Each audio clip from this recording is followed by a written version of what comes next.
Yung mga idol, kumusta? Uyod Boxing Fanatics nga pala. So sa video na ito ay gusto ko lang ibahagi sa inyo kung saan ay nagpasilip nga itong ating pambato. Kurtesi nga dito sa kanyang YouTube channel, ang Cuadro Alas, It's My Boy. At kung ating napapansin mga ka-Uyod Boxing Fanatics ay hindi na nga ito masyadong nag-upload o nagpakita ng full training itong magkapatid. At sa tingin ko mga ka-Uyod Boxing Fanatics ay magandang pangitain ito dahil kung mapapansin natin dito ay dinidevelop ng magkapatid ang job ng ating pambato. So wag na natin patagalin to mga ka-Uyod Boxing Fanatics, salikat silipin natin ang counting clip ng video at ang lakas ng tunog ng job ng ating pambato. Walang iba, Cuadro Alas Casimero.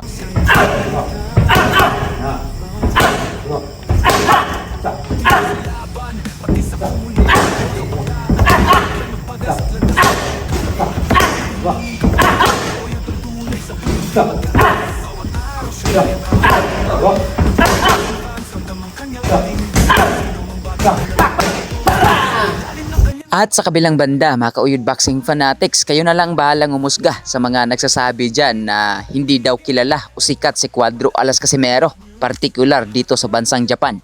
Hindi siguro magsisinungaling ang video na ito, mga ka-Uyod Boxing Fanatics, na kung saan ay talagang sikat ang ating pambato dito sa bansang Japan. Ayan makikita natin sa billboard, mga ka-Uyod Boxing Fanatics. Lahat ay may patutunguhan. Uyod Boxing Fanatic, tunay na halige.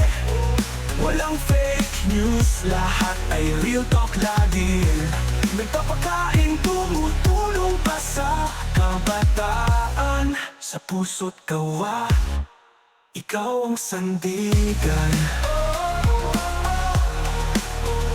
Sandigan. Di lang sa laban, pati sa komunidad, mga kabataan binibigyan ng pag-asa at landas. Nagpapakain pa, walang hinging kapalit. Uyod ang tunay sa tulong, di mag-aalis. Bawat araw siya'y nariyan para tumulong. Pati boxing fans ang damang kanyang alindo. Walang sino mang bata ang nagugutom. Sa ilalim ng kanyang gabay, lahat ay may pagtutuhan. Uyod Boxing Fanatic, tunay na halige. Walang fake news, lahat ay real talk lagi. Nagpapakain, tumutulong ka sa kabataan. Sa puso't kawa, ikaw ang sandigan.